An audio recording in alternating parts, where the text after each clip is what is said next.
there are voters out there who, when they see that, they start asking, well, why is Donald Trump still able to run for the presidency? Yeah. Any other normal person wouldn't be able to still run or be able to do basic things like maybe even just get a job or vote or travel out of the country. Hello, everyone, and welcome to the Focus Group Podcast. I'm Sarah Longwell, publisher of The Bulwark, and this week I'm bringing you a show many of you have waited for years. It's the one about Donald Trump's felony conviction. So, unless you've been living under a rock, you know that Donald Trump was convicted on 34 felony charges of falsifying business records in the New York State case. Now, I want to temper your expectations. This isn't a massive earthquake that's going to deliver Joe Biden a landslide in November. He's still 81 years old, and voters still don't like that. But, as I've been saying to anyone who will listen, it is not important to build a pro-Joe Biden coalition. You're building an anti-Trump coalition. And, as we're going to hear today, being convicted of 34 felonies puts Trump's deficient character right in the middle of people's consciousness, instead of being tucked away on Truth Social, as it has been for quite some time now. My guest today is Laura Barrón-López, White House correspondent for PBS NewsHour, with all kinds of insights into Biden world, who also sat in on this focus group with us the day of Trump's conviction. Laura, thanks for being here. Thanks for having me. Okay, so you've actually sat in on a handful of our focus groups in recent years. This is something people might not know, that we oftentimes allow reporters to sit in and watch them. And so anybody who's like, you are rigging these focus groups, I'm like, well, okay, but we have people sit and watch them all the time. It would have gotten out by now if we were rigging them or making them up. Yeah. Sometimes people think like we're just making them up out of whole cloth, but we're not. So you can attest to that. So I talk about a lot on the show why I think focus groups are so useful, but I'm just curious, since you sit in on a fair amount and you use them in your reporting, why do you think that they're useful? I think they're useful because they offer a gut check to the polls, right? And then also, since I'm a Washington, D.C. based journalist, I do go out in the field. I was recently in Michigan, just in Pennsylvania the other day, but I don't get to go out into the field every single week or every single day. And so being able to hear from voters across the country about what they're thinking in any given moment is really important to me, I think, to be offering the full context on anything I'm covering when it comes to the 2024 election. Yeah, gut check on the polls is a good way to do it, because it's not a poll. It's not a poll. Just because, right. We obviously poll these people in the groups. We ask them how many people are going to believe this or that, but we don't treat them like polls. But they do tell you a lot about the why of what people are thinking. So I want to get into how our two focus groups talked about Trump's conviction. We've done two groups since the conviction. The first one we convened was of two-time Trump voters who don't really want to vote for Trump again. And just to be clear, this is like a segment of people we talk to a lot because they're what we consider to be in the persuadable window. And a lot of times people are like, no way somebody who voted for this guy twice, would not vote for him again. But actually, one thing you got to remember is that January 6th happened after people voted for Trump. And so there was a whole group of people who after that were like, this is my red line. I'm not doing this again. And so that's the kind of voter that we're talking to. So let's listen to how they reacted to Trump's conviction. It gave me proof that I wasn't thinking unclearly, because you always try to gauge yourself and say, well, maybe I thought way too far this way. But I knew that he was guilty. I don't believe I would stand up there and sell a Bible for $60 when they put me all over the news for exactly what we saw on the news yesterday. So I can't vote for him.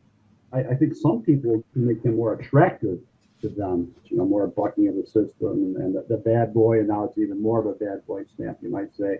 But, I made my mind up quite a while ago that I wouldn't vote for him. I just said, I can't bring myself to do it. So there's no change in my desire to vote for Mr. Trump because my resolve to not vote for him, that needle's not moving, Megan. I am not voting for him. I don't care what happens. I don't care what you say. I'm not voting for the man, period. End of discussion.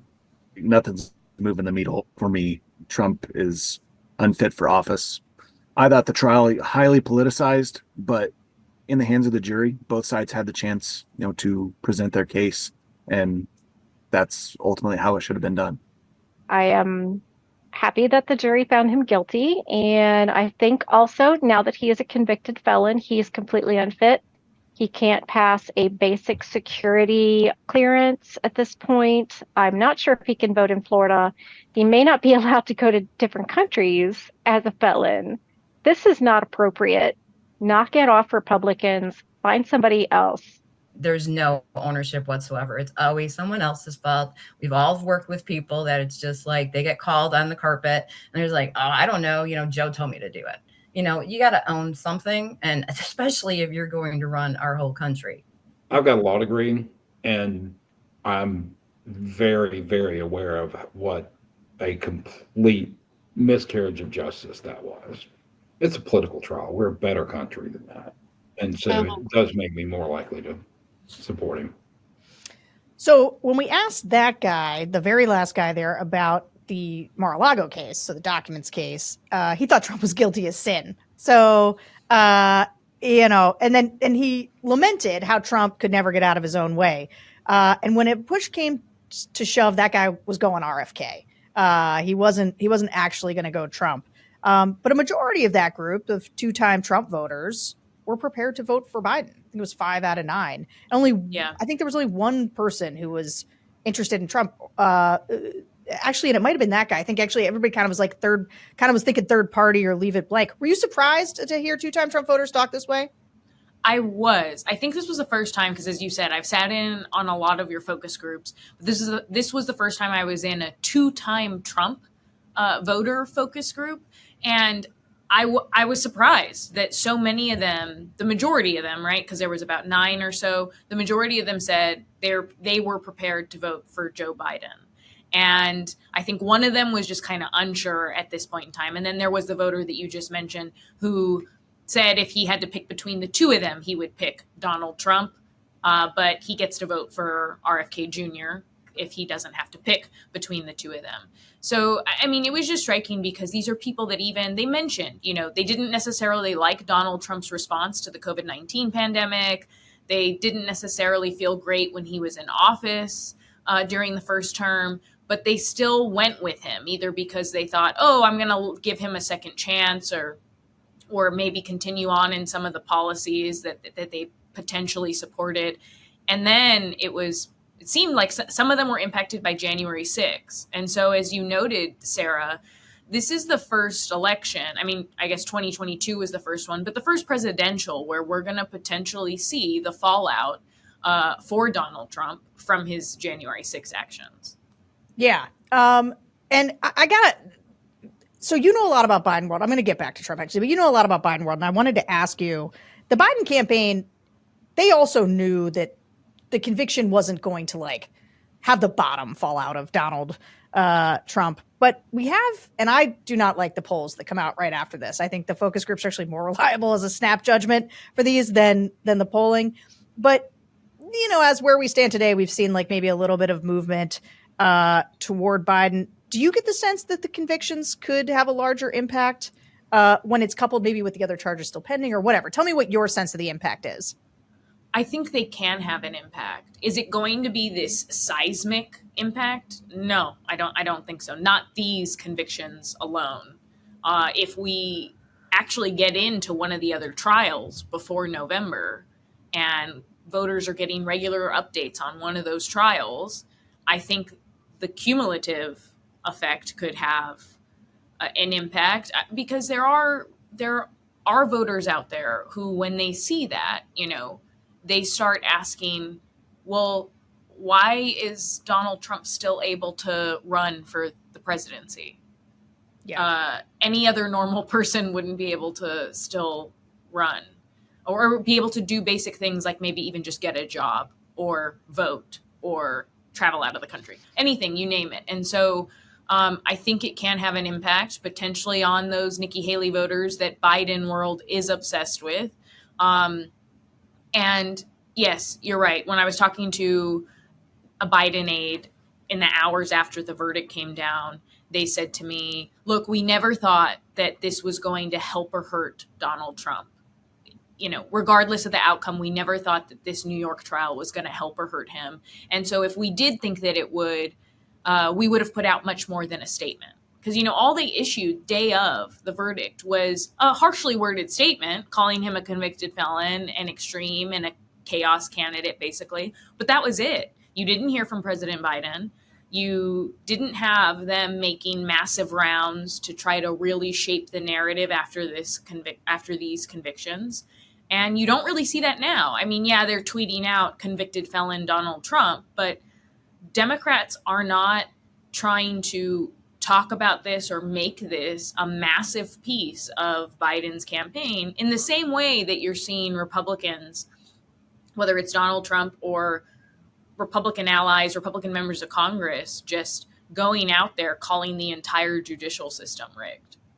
Yeah, and I got two thoughts on this. One is, one of the things that was interesting to me about this group of two-time Trump voters is that many of them did think that the case was politically motivated.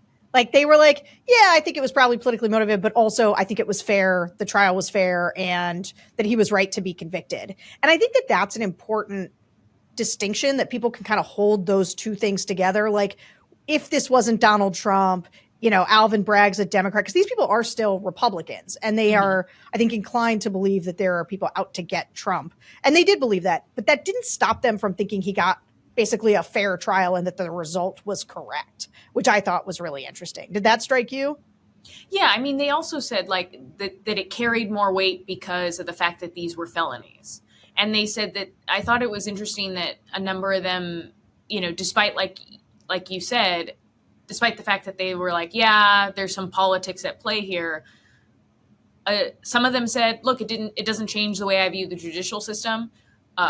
A surprising number said it actually gave them more faith in the judicial system, or that they trusted the judicial system more. Mm-hmm. And there was only that one voter, the one that we've talked about, who's the Trump voter, RFK voter, who said that it made him trust the system less. So that's what I thought was interesting, was that so many of them said, I still trust the system, or my views haven't changed. And yeah, maybe it was political, but I trust the outcome, and I think it was the correct outcome. That's a good point, actually, that I should have mentioned. That was another thing that was interesting, was for a lot of them, they were like, yeah, it makes me want to vote for him less, but also like I was done with him already. And so I think that for the double haters, and this is going to bring me to my second point from before, in my mind, when you've got double haters, so you've got two functional incumbents, people don't like Trump, but they also aren't wild about Biden. He's too old. He's too weak. I just hear this all the time. They're not Democrats. But like, the more that Trump becomes, like, whenever it's a referendum on Trump or Trump's behavior or Trump's character, that always makes things a little easier for Joe Biden, because that sort of starts to fuse the anti-Trump coalition together. And these people were such good examples of, when I talk about how it's not a pro-Joe Biden coalition, it's an anti-Trump coalition, these guys are not pro-Joe Biden. They were not nice about Joe Biden. They weren't, interested. They weren't psyched about voting for him, but they were really out on Trump, and they did view him, or they were like, he's unacceptable, he's unfit. And I think that is where Joe Biden needs to get a lot of these people, is just to a place where Trump is too unfit that they'll basically stomach Biden. But that brings me to my sort of critique or thought about the way that Biden's world has been handling this.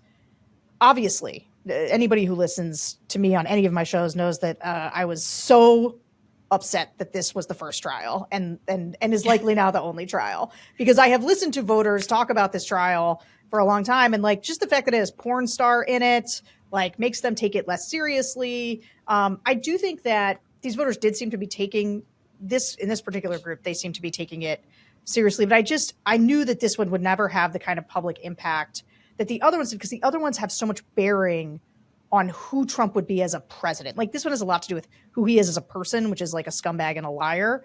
But it is not necessarily like, can you trust him with the nuclear secrets? Will he accept the results of the election? Will he leave office after a second term? Does he try to go get people to find votes when, that's just so much more relevant. And I think that Trump being able to, and this is one of the things about the Republicans circling the wagon response about this case that drives me crazy, is they do it without any other context, as though there's not three Right. other incredibly serious cases that all are sort of layer up to a dude who's totally unfit. But it leaves you with this case, which is not great as a political matter. But the Biden team does seem like it's because they're worried about politicizing it, which I understand. And God love the institutionalists over there who don't want to politicize this, but also democracy's at stake. And so I would like to see them go on a little bit more offense. Like everybody's like, well, will voters care about this? And my response is like, you got to make them care about this.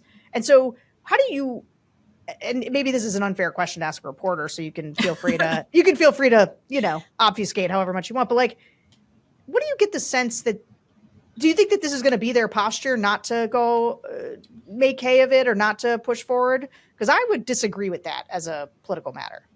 I think that, yes, I think that unless they change their minds, I think that their game plan right now is, and because officials in Biden's campaign have told me this, other Democrats have kind of said this to me, their game plan right now is, look, we can argue to voters that Donald Trump is the extreme candidate, he's the anti-democracy candidate, without getting into specifics about all the trials, without using these 34 felony convictions as in our arguments. Like, that's just one data point is kind of what they're saying. We're just going to make the argument about January 6th. They're leaning hard into January 6th. They had former Capitol police officers and a DC police officer go up to New York alongside Robert De Niro and appear outside of the courthouse to talk about January 6th and extremism and how Donald Trump's not fit to be president. And that's the way I think right now they're planning to handle the question of threats to democracy, which is tying him to the actions around January 6th, the efforts to overturn the 2020 election, him continuing to say that 2020 was rigged, him already saying 2024 is going to be rigged, laying that foundation. They blast that out all the time. The other thing that they're kind of seizing on is the Project 2025 from Heritage Foundation. Trump allies, this very conservative think tank, a bunch of people that wrote this blueprint were either in the Trump administration or they could potentially be in a second term Trump administration. And they're making the argument about him threatening democracy by saying if he comes back in, he's just going to install loyalists across the board who are not going to offer any checks and balances. I think that what you're getting at with your question, though, Sarah, and I feel comfortable saying this even as a reporter, I've been observing Republicans and Democrats and talking to them for like a decade now in DC, on Capitol Hill, in the White House. Republicans are very good and effective at making something a story in the mind of the DC press corps, in the mind of the national press corps. Like if the press doesn't think it's a story, well, Republicans are going to make it one. They're going to call hearings. They're going to call impeachment hearings when there's nothing to back up an impeachment, no evidence. They're going to be out on the steps of the Capitol yelling and screaming.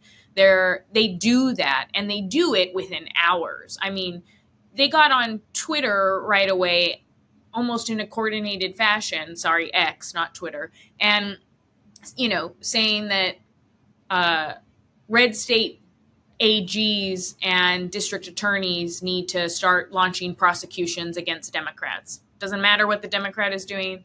They started calling the judicial system rigged. And then Democrats just don't do that. And a classic example of them not doing that is Justice Samuel Alito, which is that he had an upside down flag, a symbol of Stop the Steal, a symbol of January 6th. His wife, he says, put it outside their Virginia home. Then he had an appeal to heaven flag that's associated with Christian nationalism outside of his vacation home. And Senator Dick Durbin, the head of the Judiciary Committee, is like, well, there's not much we can do. He didn't call a hearing. And I've covered Congress long enough to know that if it were reversed, if it were a Democratic Supreme Court justice that had done something like Alito, you bet that Republican lawmakers would have already had at least one hearing about it when they returned from recess. And Democrats don't. So that's a long way of answering your question of I don't see their strategy changing anytime soon. No, you did answer my question. And actually, you hit the thing that to me is like, I think gets me discombobulated in these moments is that I come from a Republican comms background. I just do. And the extent to which Republicans are able to create their own echo chamber, drive a narrative, make everybody live in their reality is like part of the way that Republicans do communications. And I think when I sit here and watch Democrats wring their hands about whether or not they like go on offense about Donald Trump being convicted of a felony, and they're like, well, I don't know, we wouldn't want to politicize this. I'm like, what are you guys doing? What are you doing? What do you mean? Like, this is, what do you mean you're like not sure? And okay, fine, don't have Joe Biden do it. Have every other Democratic surrogate do it. I don't care. But this is one of my big complaints is there's not nearly enough of a surrogate game, because if the roles were reversed, forget Alito, just like, if Biden was convicted of a felony, if Hunter Biden is convicted of a felony, we'll get to that later, like game over. Republicans will never stop, and they won't just do it for a couple days. They have the discipline to be relentless about their narrative for a long period of time. Democrats sort of can't seem to hold it for just like long stretches and keep the stories maintained. I mean, even at its most basic level, a good example of this is the fact that just in American culture now are the two terms alternative facts and fake news. That's right. That was from Donald Trump's administration. That was from him. That was from his surrogates. That was from his staffers. They were so effective in, like you said, being true to their narrative and not letting up, that now it's just become everyday lingo. They create their own reality. They create the world that they want to live in from an information standpoint. And look, I'm not asking Democrats to be, as sort of untethered to reality as Republicans are. I'm just asking them to sort of take the opportunities that are given to them and make the most of them. But okay, we gotta keep going. So I want to get into the group of Trump to Biden voters. We also convened after the verdict. And not all of them were as fiercely anti-Trump as we just heard from the two-time Trump voters. These are Trump to Biden voters. They voted for Biden in 2020. But it was clear that for most of these guys, the conviction was just a reminder of the things that they didn't like about Trump. Let's listen. They're not letting him run for president again, are they? I'm really having a hard time wrapping my head around how are they going to let somebody run for president that has been convicted of 34 felonies. But if someone goes and fills out a job application and has a felony from 2 years ago, they get denied that job. He's going to buy his way out of it. Truthfully, he shouldn't be allowed to run for president ever again, and he should be in jail. If that was one of us with the 34 charges, we'd be in jail. We'd be in shackles right now. I was not shocked that he was convicted, so it really didn't change anything for me because I could tell he wasn't a good person. So I was like, I don't really want to vote for him anyway. So it did not affect me one way or the other. I feel like he's corrupt anyway, so I wasn't going to, but more so it makes me like want to engage with others that are pro him to go, are you serious? It makes me want to have more of a conversation with my neighbors and in my community. They're both crooks. There's been so much corruption. It's politics, there was corruption, but especially in the past decade. You hear about some of this stuff, or you hear about the families, you hear about some of these relationships. It's there, okay? It's just not going to go away. When this happened, automatically he had GoFundMes raising millions of dollars for his appeals and so on and so forth. So I don't think he'll do any jail time, whether he should or should not. Okay. I think Biden shouldn't run. He's got as many felonies if you start pulling out true facts. There was one woman in the group who really, really thought that Joe Biden was a criminal. And when you pull out the facts, Joe Biden does not have any felonies, but whatever. And that woman actually, despite voting for Biden in 2020, and was as anti-Biden as anybody, but she was going to vote for RFK instead of Trump. One thing the people in the groups often lament for why they're feeling uncertain about Biden is that the country's still so divided, right? They sort of thought that he promised to bring the country together, and feel like he has not done that. And that leads me to my question for you. So you've reported on how the Biden campaign has reached out to a bunch of former Republican members of Congress in the hopes of getting their help as surrogates. Why does the White House believe the bipartisan parts of their record don't get as much attention or credit as they like? And is it too late for them to sort of get this bipartisan note back? It's so weird what's going on with that, because with his bipartisan record, and you're talking, I assume, about like the infrastructure bill and gay marriage, codification. Like there was a lot of gun things safety. that he's done, chips, I don't know, that he did with Republican support. Yeah. When I've talked to some Democrats who are working on down ballot campaigns, what they will say is that their candidates are overperforming Joe Biden right now. Mm-hmm. Running on the same exact message, running on his record, talking about infrastructure, talking about the things that they've done to combat climate change, talking about capping insulin at $35 for seniors, talking about, we've allowed Medicare to negotiate prescription drug prices. Like everything that Joe Biden helped with, signed into law with the help of Democrats, some of it bipartisan, down ballot Democrats in tough election races are running on that record. They say that it's a messenger problem, that the messenger at the top of the ticket, Joe Biden, is not as effective. Wait, who says that? These other candidates? These Democratic strategists who are working on campaigns and for these candidates that are running in states like Michigan, Pennsylvania, Arizona, you name it.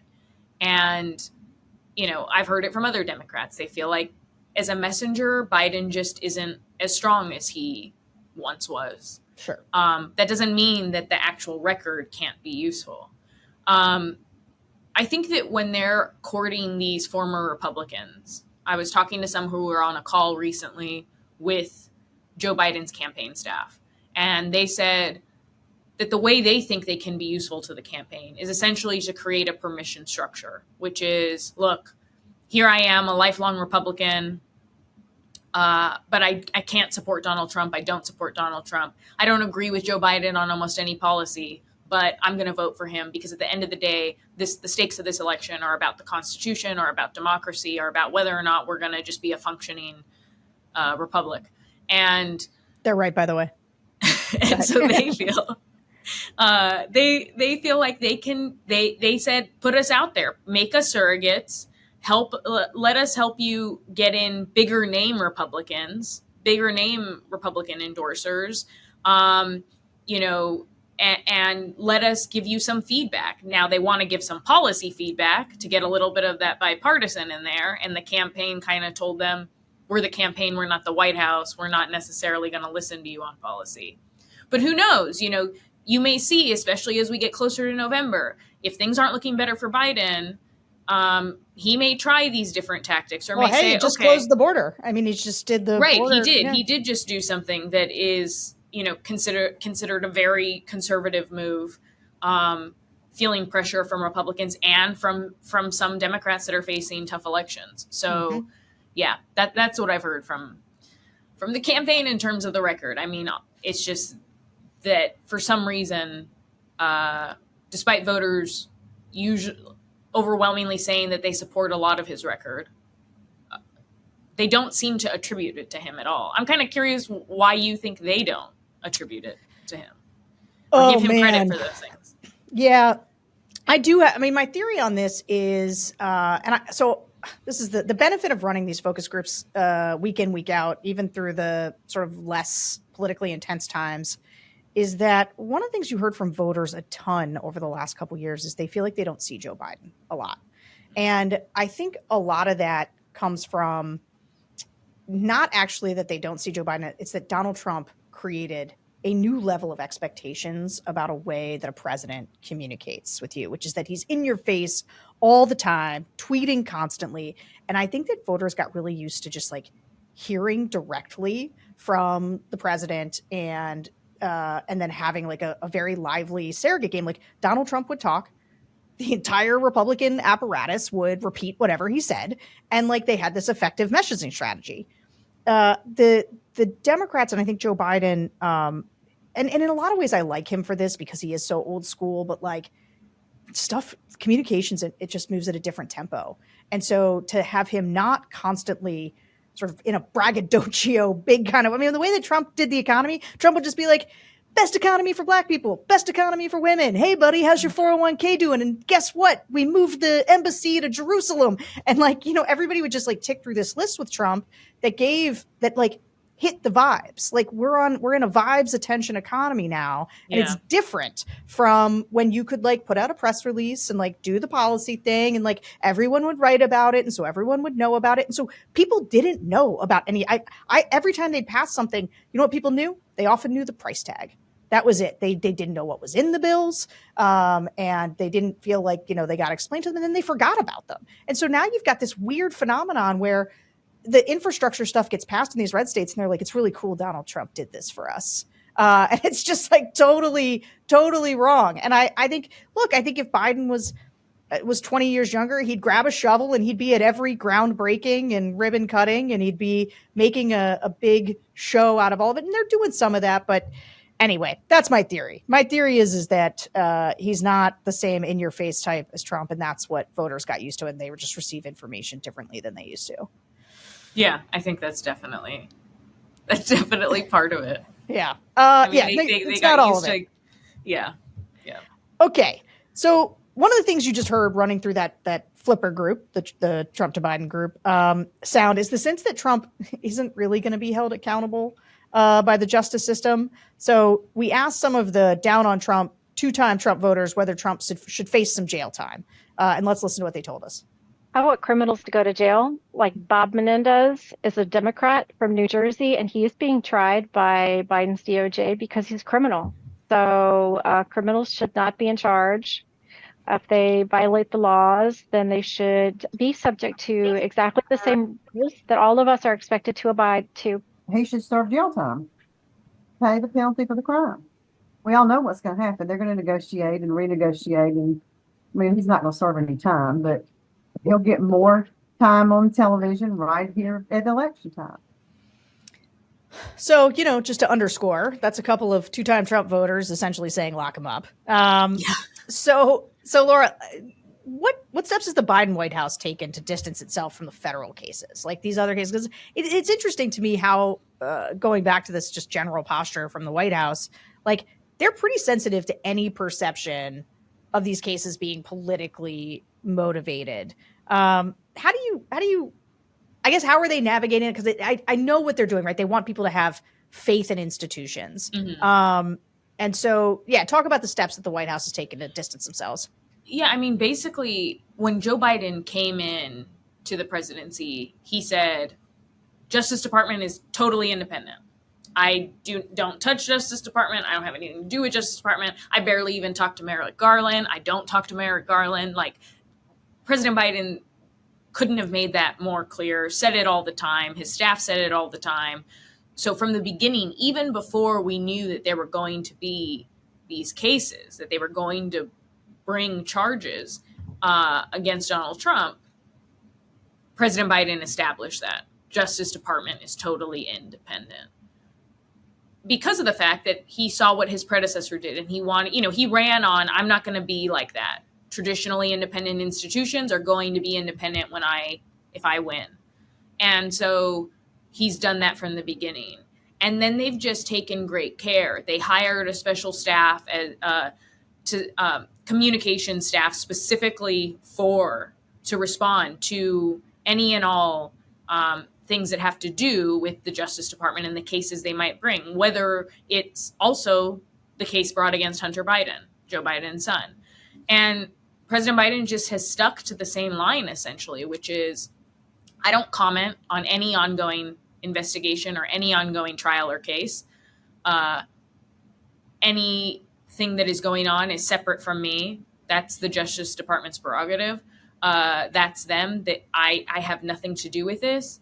And, the campaign separately says that stuff like that might change when there's an actual verdict. And so you saw them talk about the New York verdict, did they talk about it as much as some Democrats or even as you wanted them to? No, but they did finally address the case.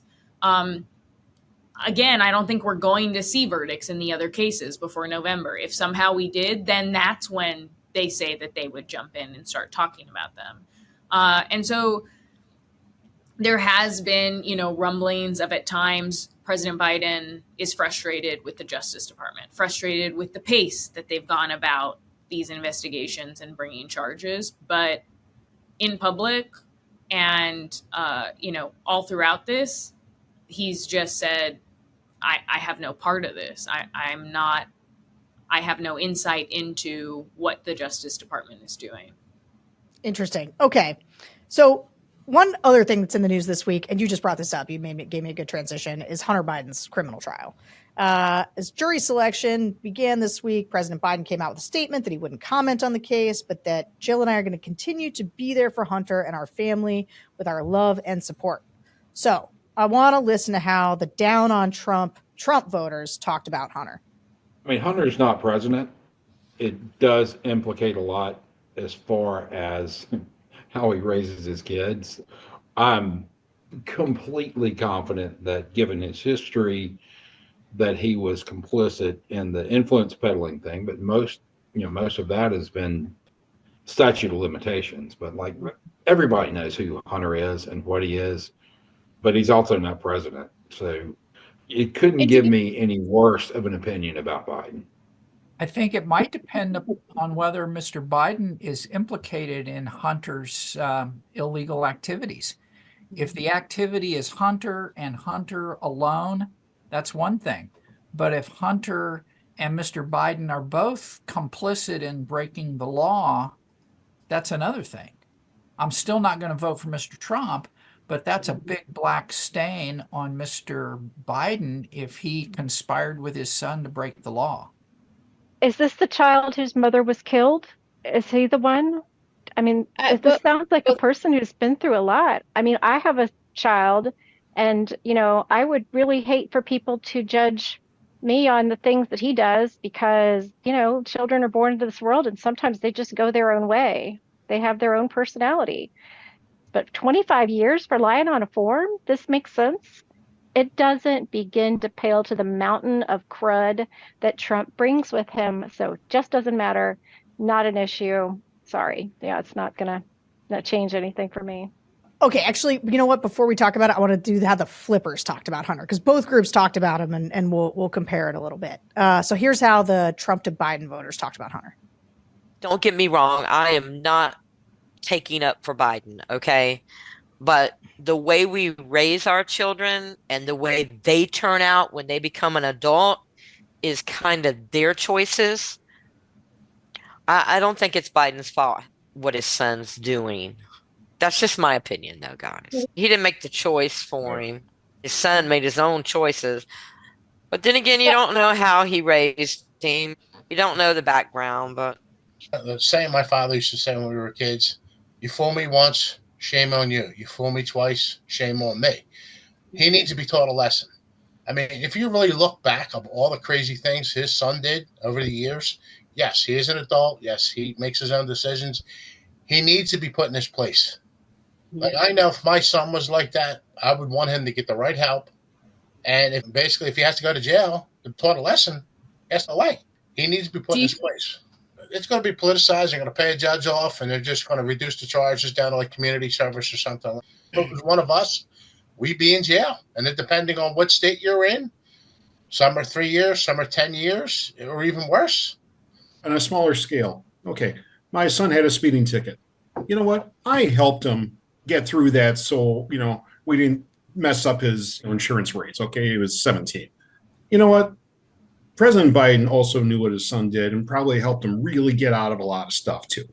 There's nothing wrong with helping, but be open about it.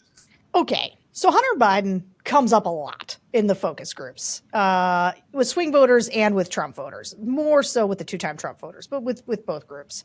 And I got to say, what you just heard, that sampling, is pretty representative, where when you get people who are really down on Biden, they use Hunter as a proxy sometimes to be like, and there is this like maybe Joe Biden did something. And if they prove Joe Biden did something, that's really going to matter to me. But I would say the dominant sentiment, the dominant one that you hear, is people doing the like, everyone's got a black sheep in the family, and like, yeah, it's his kid. The kid's not running for president. We all understand what it's like when the kids behave badly, and like parents got to help them out. And I just, as much as there's been out there about Hunter Biden, I got to say, voters tend to be decently sympathetic to Biden on the Hunter situation. What's your sense for how Biden world views the Hunter situation in general? I think they view it as again, like they're trying to make sure that they stay as separate from it as possible. But also, you know, the statement they put out this week essentially was that we stand by our son. We love our son. Jill and I, you know, this is what the president said in a statement this week. Jill and I will always be there for him. We will always support him through whatever trials he goes through. Our family has gone through a lot of trials and tribulations, and we're going to be there for him. And you saw Jill Biden, the first lady, physically there at the courthouse, you know, supporting Hunter Biden. But I think that now that's like how the White House and how the president has kind of handled it. The Biden campaign, I think, views it as not necessarily a liability for the president because of the fact that the response so far has, one, the impeachment probe that tried to tie Hunter Biden's business dealings to President Biden has totally collapsed and just imploded. They never had evidence to begin with. Now they're just kind of like flailing around. Yeah. And even though it didn't have any evidence, they weren't really able to do a Benghazi 2.0, which people thought they might be successful in doing, which they did with Hillary Clinton. So that hasn't stuck. And voters appear to respond by saying, you know, I know someone in my family who's had addiction, who suffered from addiction. That can lead to a lot of bad choices. And you're right. A lot of people say, I have a black sheep in my family too. And that isn't necessarily reflective at all of how Biden runs the country. So I think that the campaign right now views it as something that they've kind of weathered this storm. Now that now that the trial has started, I know that there is a concern amongst Democrats about how does this emotionally impact the president? Sure. Is President Biden going to be okay as he watches, you know, this unfold and hears about, you know, how this has unfolded in the courtroom and ultimately what could happen to his son? I think he's very worried, you know, that his son could end up convicted, just like Donald Trump, you know, of the charges that he's facing. And so that, I think, is something that's weighing on Democrats and those in the White House more right now. When this was first all starting, there was a bit of a strategy by Democrats to separate Biden from Hunter when they were talking about the whole situation. But since then, I think they feel confident in that there is no evidence to link what Hunter has done, whether it's the charges he's facing in Delaware or California, you know, or his business dealings. There's no evidence that links it to the president. So yeah, I think right now the more the concern from Democrats is about just the president's emotional state, because this is his son and he's facing this right now. Yeah, you know, and it's interesting. In both cases, Donald Trump's trial and Hunter's trial, specifically the hush money payment trial for Trump, neither of these cases probably would have been brought if these guys, if Donald Trump wasn't who Donald Trump is and as high profile as he is, which is why people who do a lot of crimes usually don't run for political office. Because when you do a lot of crimes, like, you might get away with them, but if you run for, you know, let's say the presidency, then people are like, I don't know, let's look at all your crimes. And with Hunter Biden, though, he didn't run for president. His dad did. And you could see how for Joe Biden, it's true. Like Hunter hasn't been convicted, but I think looking at the Hunter situation, it's pretty clear this is somebody who's made some awfully bad choices in his life, but who probably like people are like, oh, he's going to get off because of who Biden is. But actually, it's probably the reverse, where none of this stuff would have happened to Hunter if Biden wasn't the president. And that would probably be hard just as a parent to know, like, because I'm the president and because I won, like, all this stuff about my kid who made a lot of bad choices, but like he's going to pay for them in a different way than he might have otherwise. Yeah, I mean, the fact that Hunter is even, that this has even reached a trial, the fact that, like, you know, one of the Republicans say now it's like a Republican litmus test, and Donald Trump says it all the time to basically say the judicial system is rigged, it's rigged against me. Biden's weaponizing the judicial system, he's weaponizing the DOJ.